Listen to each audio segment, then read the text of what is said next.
lovelier in her own retired abode, than Naiad by the side of Grecian brook or Lady of the Mere Lone sitting by the shores of old romance. Wordsworth. The meditations of Ravenswood were of a very mixed complexion. He saw himself at once in the very dilemma which he had for some time felt apprehensive he might be placed in. The pleasure he felt in Lucy's company had indeed approached to fascination, yet it had never altogether surmounted his internal reluctance to wed with the daughter of his father's foe, and even in forgiving Sir William Ashton the injuries which his family had received, and giving him credit for the kind intentions he professed to entertain, he could not bring himself to contemplate as possible an alliance betwixt their houses.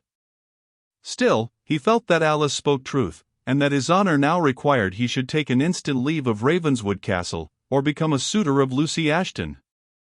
The possibility of being rejected, too, should he make advances to her wealthy and powerful father, to sue for the hand of an Ashton and be refused, this were a consummation too disgraceful.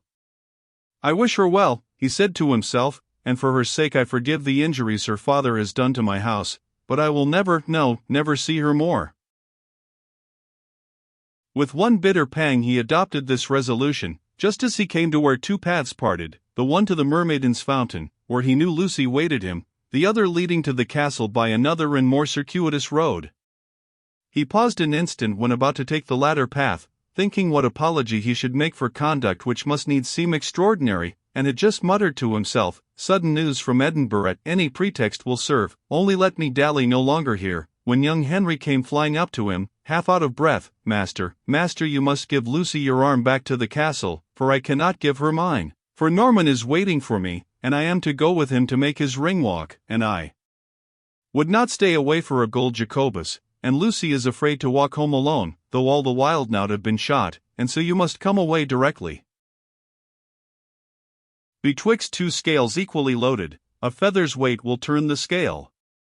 "It is impossible for me to leave the young lady in the wood alone," said Ravenswood. "To see her once more can be of little consequence, after the frequent meetings we have had. I ought, too, in courtesy, to apprise her of my intention to quit the castle." And having thus satisfied himself that he was taking not only a wise, but an absolutely necessary, step, he took the path to the fatal fountain. Henry no sooner saw him on the way to join his sister than he was off like lightning in another direction, to enjoy the society of the forester in their congenial pursuits. Ravenswood, not allowing himself to give a second thought to the propriety of his own conduct, walked with a quick step towards the stream, where he found Lucy seated alone by the ruin. She sat upon one of the disjointed stones of the ancient fountain, and seemed to watch the progress of its current, as it bubbled forth to daylight, in gay and sparkling profusion, from under the shadow of the ribbed and darksome vault, with which veneration, or perhaps remorse, had canopied its source. To a superstitious eye, Lucy Ashton, folded in her plaid mantle, with her long hair, escaping partly from the snood and falling upon her silver neck, might have suggested the idea of the murdered nymph of the fountain. But Ravenswood only saw a female exquisitely beautiful, and rendered yet more so in his eyes, how could it be otherwise, by the consciousness that she had placed her affections on him. As he gazed on her, he felt his fixed resolution melting like wax in the sun, and hastened, therefore, from his concealment in the neighboring thicket. She saluted him, but did not arise from the stone on which she was seated. "My madcap brother," she said, "has left me, but I expect him back in a few minutes, for, fortunately, as anything pleases him for a minute, nothing has charms for him much longer." Ravenswood did not feel the power of informing Lucy that her brother meditated a distant excursion, and would not return in haste. He sat himself down on the grass, at some little distance from Miss Ashton, and both were silent for a short space.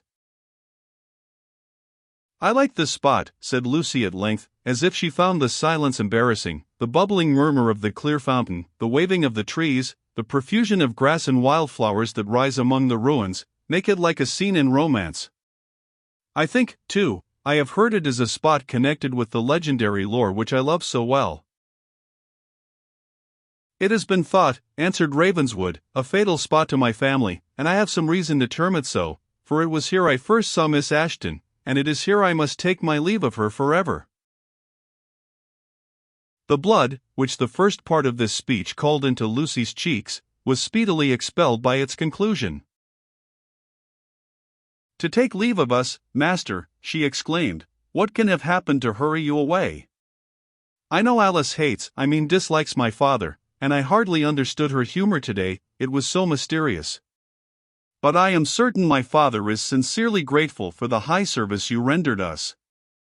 Let me hope that, having won your friendship hardly, we shall not lose it lightly." "Lose it, Miss Ashton," said the Master of Ravenswood. "No, wherever my fortune calls me, whatever she inflicts upon me, it is your friend, your sincere friend, who acts or suffers. But there is a fate on me, and I must go, or I shall add the ruin of others to my own." "Yet do not go from us, master," said Lucy, and she laid her hand, in all simplicity and kindness, upon the skirt of his cloak, as if to detain him. "You shall not part from us. My father is powerful, he has friends that are more so than himself. Do not go till you see what his gratitude will do for you. Believe me, he is already laboring in your behalf with the council." "It may be so," said the master, proudly, "yet it is not to your father, Miss Ashton, but to my own exertions, that I ought to owe success in the career on which I am about to enter. My preparations are already made: a sword and a cloak, and a bold heart and a determined hand." Lucy covered her face, her hands, and the tears, in spite of her, forced their way between her fingers. "Forgive me," said Ravenswood, taking her right hand, which, after slight resistance, she yielded to him, still continuing to shade her face with the left. "I am too rude, too rough, too intractable to deal with any being so soft and gentle as you are. Forget that so stern a vision has crossed your path of life, and let me pursue mine, sure that I can meet with no worse misfortune after the moment it divides me from your side." Lucy wept on, but her tears were less bitter. Each attempt which the master made to explain his purpose of departure only proved a new evidence of his desire to stay, until, at length, instead of bidding her farewell, he gave his faith to her forever, and received her troth in return. The whole passed so suddenly, and arose so much out of the immediate impulse of the moment, that ere the Master of Ravenswood could reflect upon the consequences of the step which he had taken, their lips, as well as their hands, had pledged the sincerity of their affection. "And now," he said, after a moment's consideration, "it is fit I should speak to Sir William Ashton. He must know of our engagement. Ravenswood must not seem to dwell under his roof to solicit clandestinely the affections of his daughter." "You would not speak to my father on the subject," said Lucy, doubtingly, and then added more warmly, "Oh, do not, do not. Let your lot in life be determined, your station and purpose ascertained, before you address my father. I am sure he loves you, I think he will consent, but then my mother—" She paused, ashamed to express the doubt she felt how far her father dared to form any positive resolution on this most important subject without the consent of his lady. "Your mother, my Lucy," replied Ravenswood. "She is of the house of Douglas, a house that has intermarried with mine even when its glory and power were at the highest. What could your mother object to my alliance?"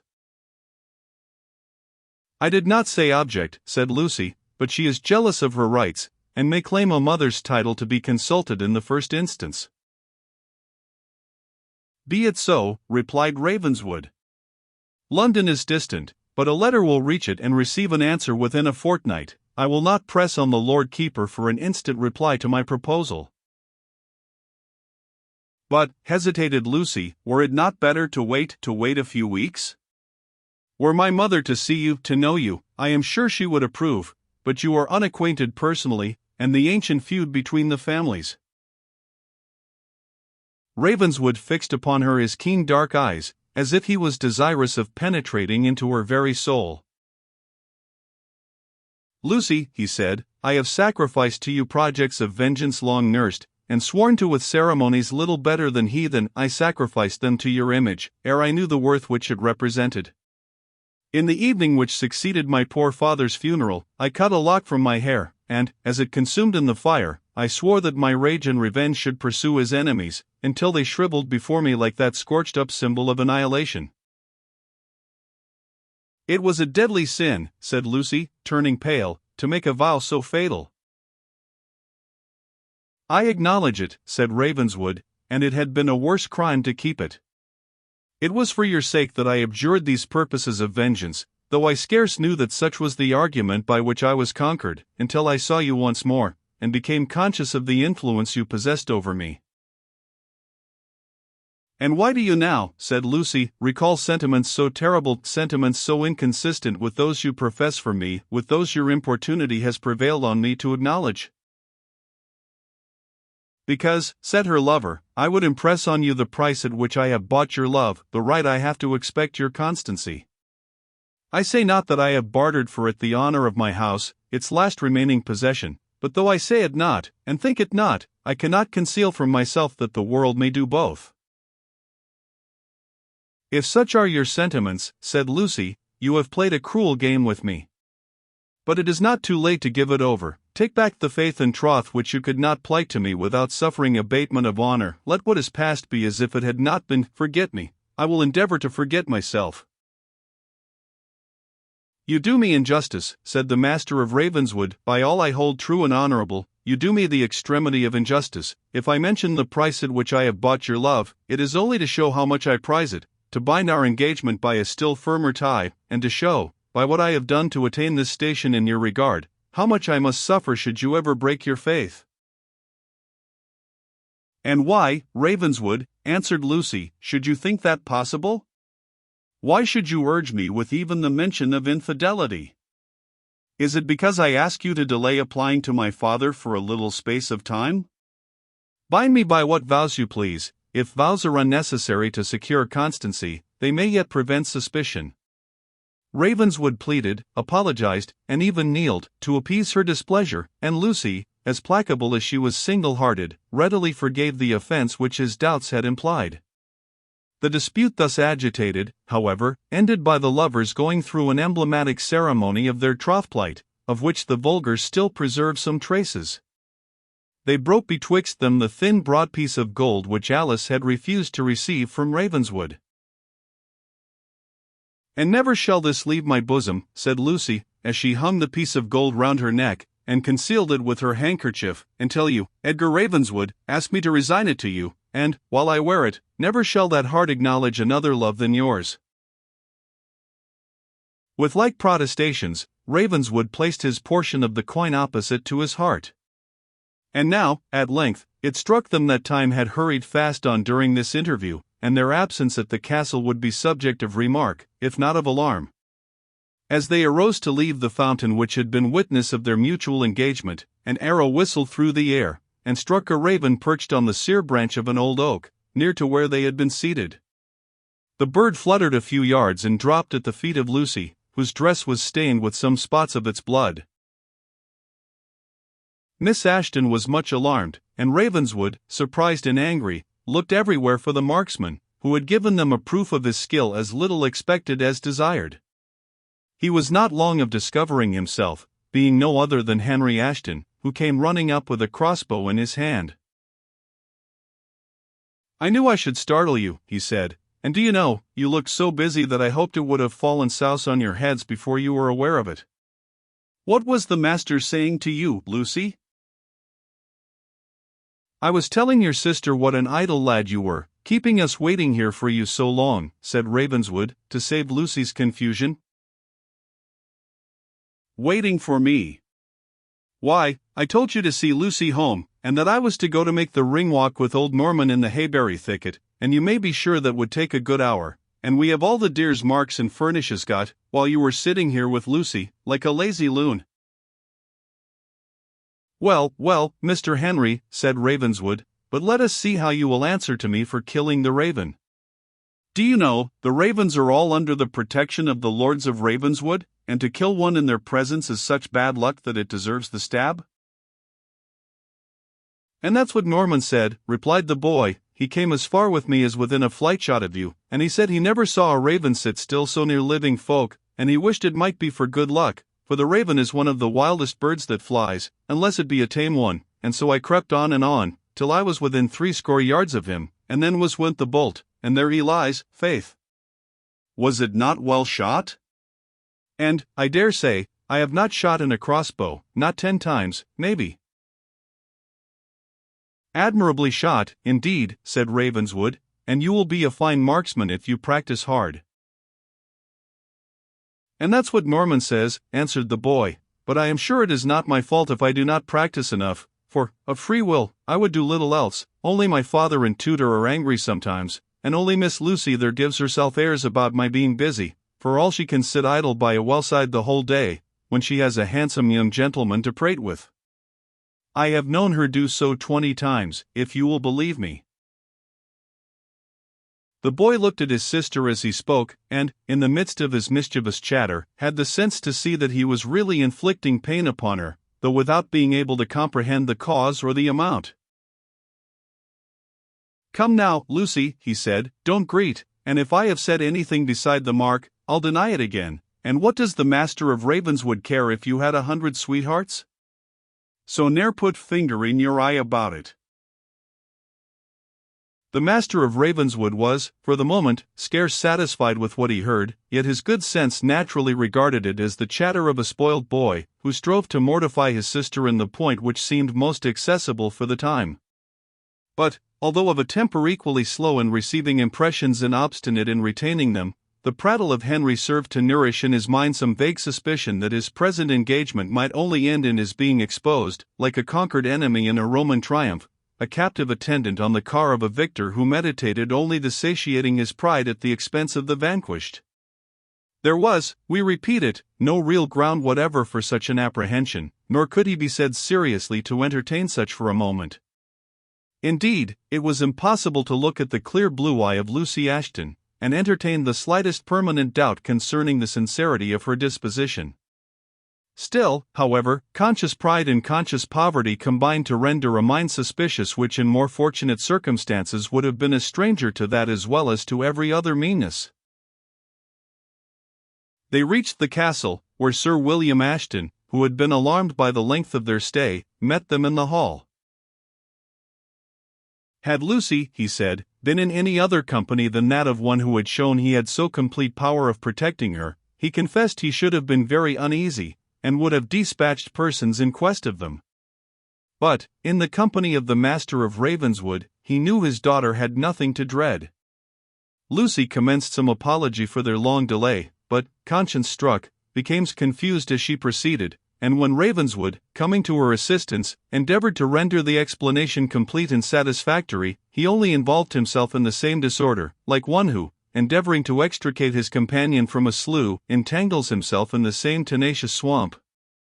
It cannot be supposed that the confusion of the two youthful lovers escaped the observation of the subtle lawyer, accustomed, by habit and profession, to trace human nature through all her windings.